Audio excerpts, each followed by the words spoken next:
Welcome to the More Than Anxiety podcast. I'm Megan DeVito, and I am the life coach for women and teenagers living with anxiety who want more out of life. I'm here to help you create a life you love to live where anxiety isn't holding you back.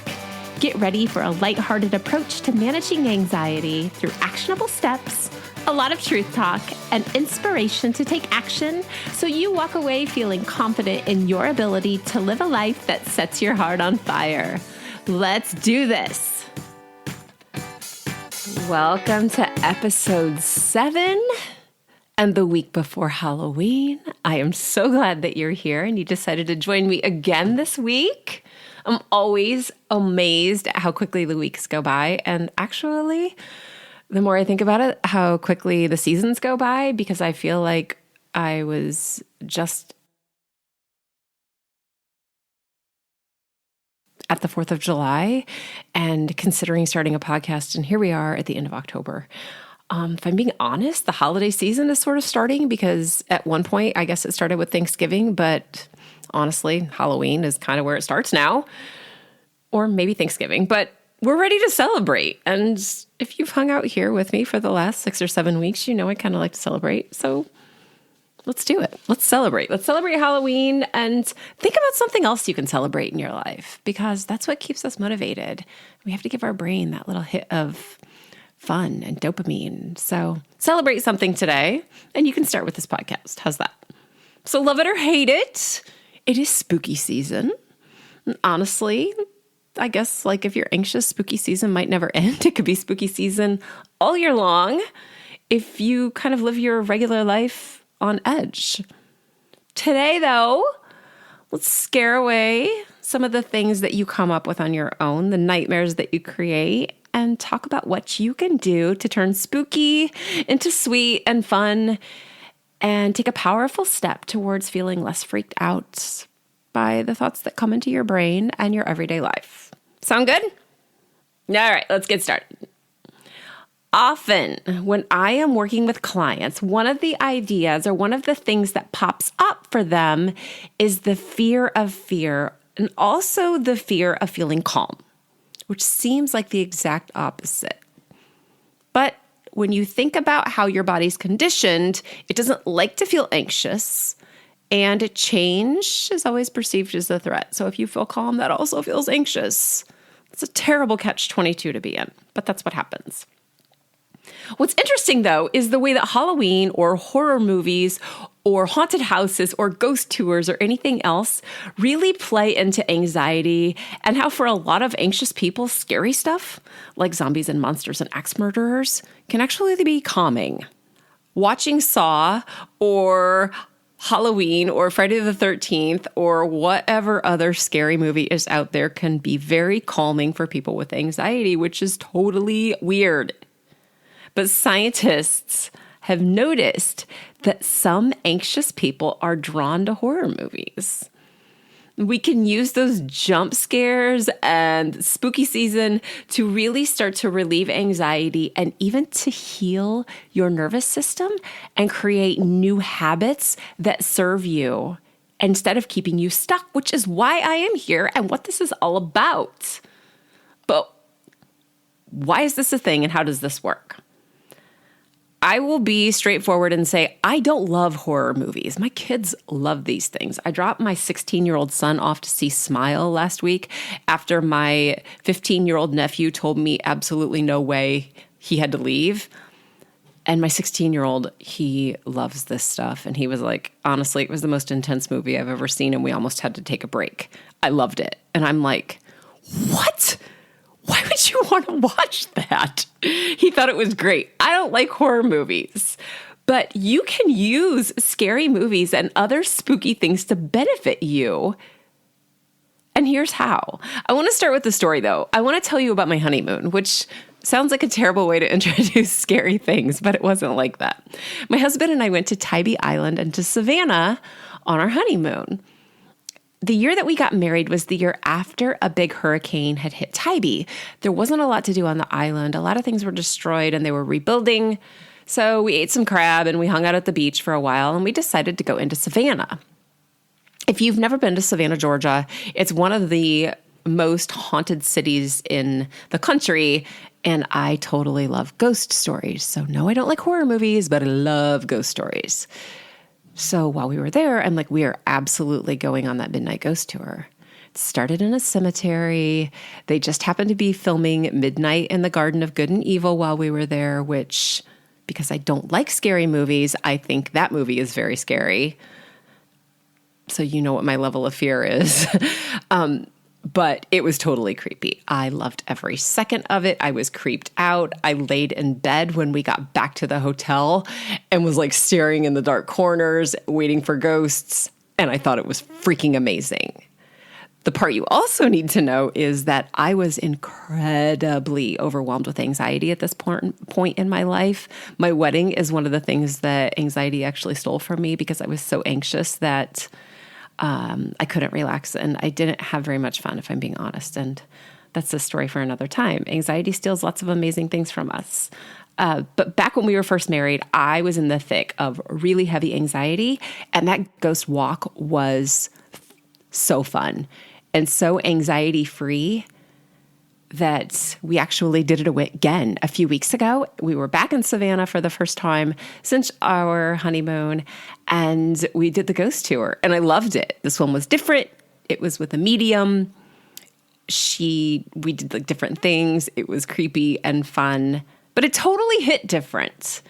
And the reason it hit different wasn't because it wasn't still spooky with the same kind of stories. It was because I'm different. My nervous system is different, and my fear factor was different. So it hit different. It was still really fun, and I still love ghost stories. But what I'm getting at here is that anxiety sufferers can gravitate towards things that scare them because the stories that we create inside our own minds are far more scary than anything Hollywood could show us, or anything a midnight ghost tour in a graveyard could show us, or haunted houses, or whatever else you expose yourself to. We scare ourselves enough inside our own heads. So anxiety sufferers can gravitate towards horror movies, or they love Halloween or haunted houses or ghost tours more than other people because the fear is a distraction from their own scary thoughts. If you fear your own demise, or you're watching something scary on TV, the focus isn't on you and your life. It's watching something from the outside. Both of them feel the exact same way in your body, but the meaning and the thought behind the fear is incredibly different. If you pay attention to how you feel when you watch a scary movie, it's very similar to the way that you feel when you're anxious, but it's not about you. This is key. It's really the thought about what it is that you're fearing. The second reason that anxiety sufferers can be really drawn to scary stories is because the fear is controlled. You can turn the TV off, you can leave the movie theater, you can walk out of the haunted house, all of that stuff at any time. You are free to get up and leave. I told you I took my son to see Smile. He could have got up and left if he wanted to. My nephew did get up and leave. It's controlled. You get to feel it and turn it off. Sometimes when you're anxious, turning it off feels impossible. And it's all about you. We know it's not real when we watch it on TV. We even know a lot of times it's not real when we feel our bodies. The difference is the thought that we have about the story that we're seeing. We realize in the moment that we're not being attacked by a guy with a chainsaw wearing a mask, or there's no person smiling in the corner. That's just a story. But when the story is about us and what people think about us and what might happen to us, that's where the anxiety comes in. And the third reason that people can really love these scary things like spooky season and all of the fun stuff we get to do is because the fear's over when it's over. We don't worry that the movie's going to come back on or that we'll be trapped in the haunted house or the graveyard forever. There is an end and we can anticipate it. We know that when it's over, we're done. We can go home. We could grab another thing of popcorn. We could go watch another movie if we wanted to. We're not trapped. So we get to control the fear. So I want you to think of a time that you were watching the scariest movie that you've ever seen. And I'll be honest, for me, this isn't going to be very impressive because, again, I love a good ghost tour, but I don't love the more, especially the more modern horror movies. I'll watch old school Halloween or Night of the Living Dead or something like that because they're monster movies. But I don't love gore, and I don't like the psychological stuff very much, except for the one where the lady tapped on the teacups, and that one was really freaky, and I can't even remember what it was called now. That one I actually kind of liked. But for me, The Sixth Sense was scary enough. And that's all I needed. It was a ghost story, and I was cool with that, but I don't like it. So think of the one that you, if you love scary movies, think of your favorite scary movie. Whether you're a fan of scary movies or not, how do you feel right before you go into the movie? Are you excited and keyed up? Are you scared to death? Are you calm? How do you feel? So think back to that movie and just take yourself back in time for a second and notice how you felt. Okay, then what about during the movie? And this is important because whether you felt calm or terrified, you ended up calling this movie your favorite. So there was something about it that you really loved. You can love the scariest movie you've ever seen. And that's very telling. What did you like about it?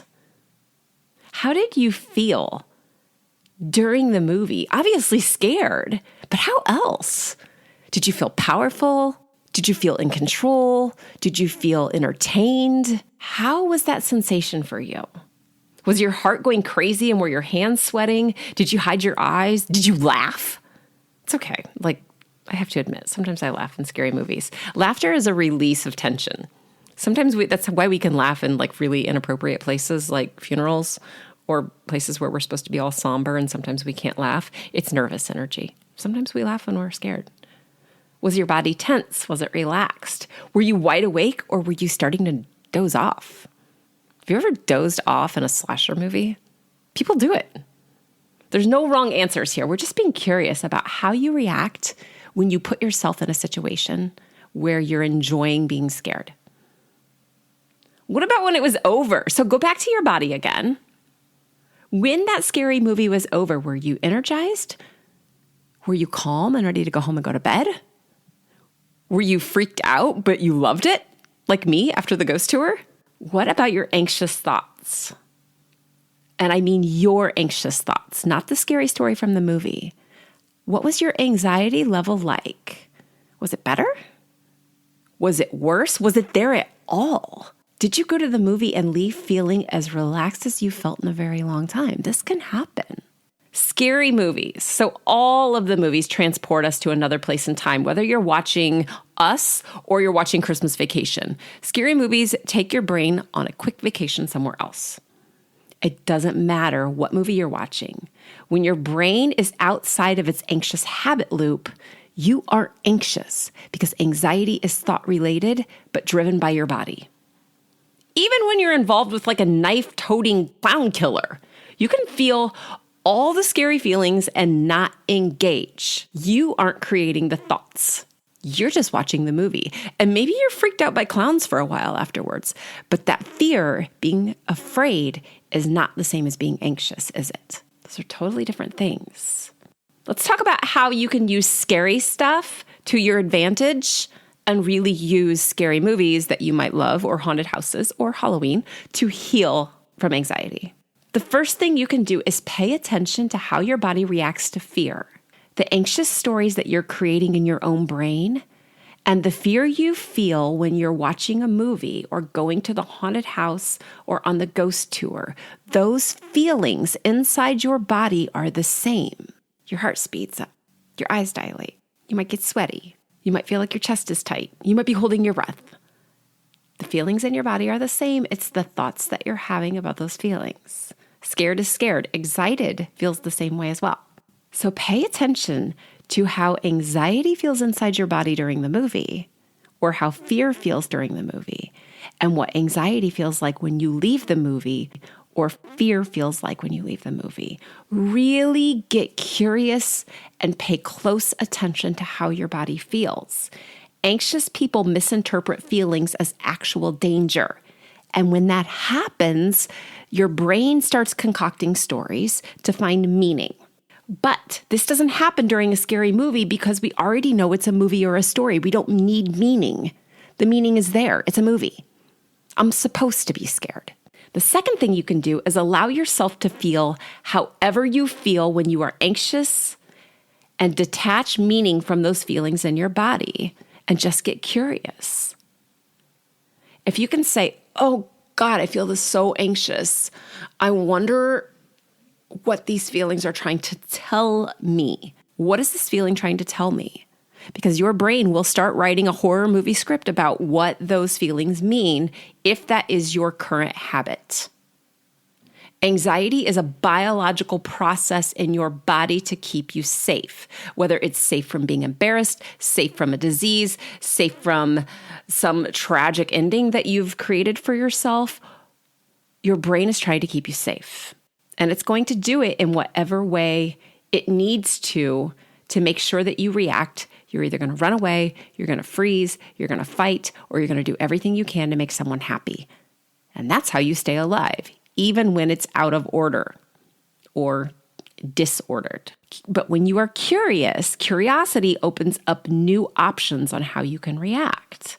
You can choose a new response. You can avoid asking for reassurance or Googling or falling into a puddle. You have the power to choose this response in the same way that you have a power to get up and leave the movie theater, or to go in the hallway and take a break, or to cover your eyes, or to plug your ears. You get to choose your response. And you can choose powerful responses that teach your brain not to be afraid the same way it's not afraid in the movie theater. It's scary, but it doesn't have to turn into anxiety. You control the fear. Number 3, fear is only a thought, and thoughts aren't truth. So for example, most people don't fear an actual zombie walking in their front door. There is separation from the fear and the fact. This is a type of exposure therapy that you're doing when you are loving these scary movies. You're putting yourself in a situation where you are purposely scared. And you are choosing to be scared on purpose. That is basically exposure. Now, you might not be exposing yourself to the thing that you're most afraid of, but we can work on that. It doesn't have to be, I avoid this thing forever because it's scary, but I'll watch scary movies. I help people all the time in a coaching situation try and do things that scare the crap out of them. And you know what? They amaze themselves what they can do. So when you're open to fear, and if you love scary stuff, you're totally open to fear. When you love fear, you can start digging into the truth underneath the fear. What am I actually afraid of here? Why does that even scare me? And you might have real reasons to be afraid of things, especially if you have had an event that happened in your past, which normally anxiety has come from something that has scared you. If you've experienced something, even something that wasn't connected to you, a scary story about someone else, and you internalized that, yeah, that can feel really scary. Asking yourself, why does that scare me so much? If you've been to therapy, you might have used cognitive behavioral therapy, and cognitive behavioral therapy, geez, I couldn't get that out, or CBT does this in a way that looks at probability or exposure. Coaching is a little bit different. It does this through moving forward from that fear. So through the, why are you afraid of this? Let's create some new thoughts about who you are and what is true for you, and get some new responses for when you feel anxious. Therapy is fantastic for healing your past trauma. Coaching is different. Coaching moves forward from where you are towards a goal that you set. This is really how I help people who are anxious, who have maybe low confidence or whatever the thought is that is keeping them stuck. It's how we move past that thought and past those feelings in your body. And it's amazing, totally freaking amazing what you can accomplish when you stop believing your own horror stories or your ghost stories, or that you live in a haunted house. And you start believing that it's just how my body feels and I'm just anxious. And having anxiety can become like watching a scary movie instead of being in an actual horrific situation. Are you with me? Anxiety is, don't get me wrong, incredibly uncomfortable. And it can bring up a ton of scary thoughts and physical feelings.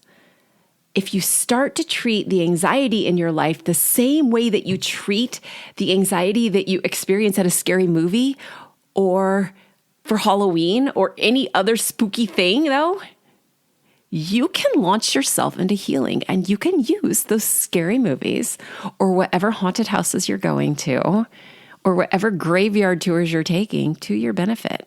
You can experience fear in a way that is safe and controlled.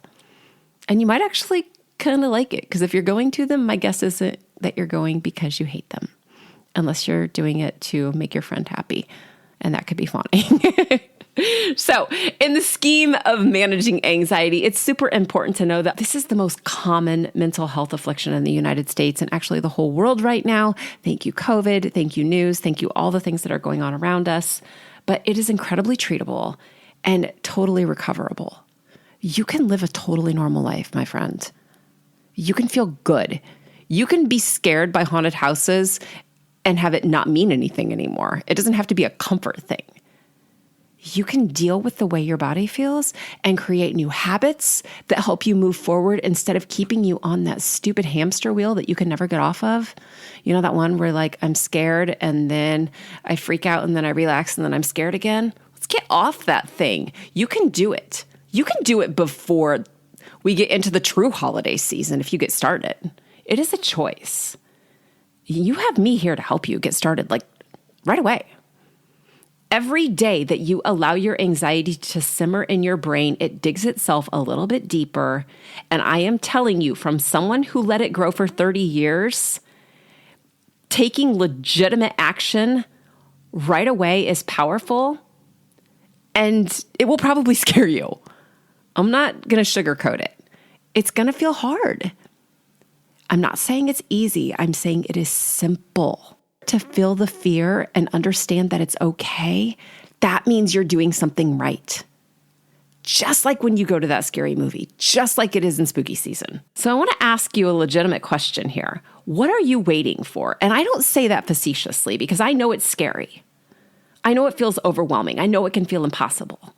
I'm asking you with curiosity. What is the story that's holding you back? What is your fear? What is that voice inside your head saying to you to make you stay stuck in this place of anxiousness? And then what are you missing out on? What are you missing out on? Because that in itself can be scary. What are you waiting for? You can choose to keep believing and reacting to that story that you're telling yourself. Or you can decide that you're ready to switch from like a horror movie and maybe like fast forward into the Hallmark movie stage of the holidays. You know, the mushy loved ones with the hot chocolate and the sled rides and the people that fall in love and then get in a fight and then break up and then decide they were meant for each other because every plot's the same. You know what? I like those movies a lot better than horror movies. So it's simple. All you have to do is find a time to chat with me. You can find that if you go to the link at the end of the show notes. It'll take you to my calendar. You're not signing your life away. You're talking with me on the phone. You can tell me all about your favorite movie. You can tell me all about the scary stories you have in your head. And you can tell me what you would rather experience instead. Maybe you want to live a Hallmark movie. I mean, maybe you're ready to go there already. Okay? But you have to open the door for what you want on the other side of fear first. You know, the squeaky door in the movie, and you don't know what's on the other side. There's good stuff on the other side of that door, my friend. You just have to choose to walk through. I can help you. I'm here waiting for you, and I'm cheering for you. I hope you have a fantastic week, and I will see you next week in episode 8. Take care. I hope you enjoyed this episode of the More Than Anxiety podcast. Be sure to subscribe and leave a review so others can easily find this resource as well. And of course, when you're ready to explore coaching with me, jump to the show notes, click the link, and schedule time for us to talk. See you soon.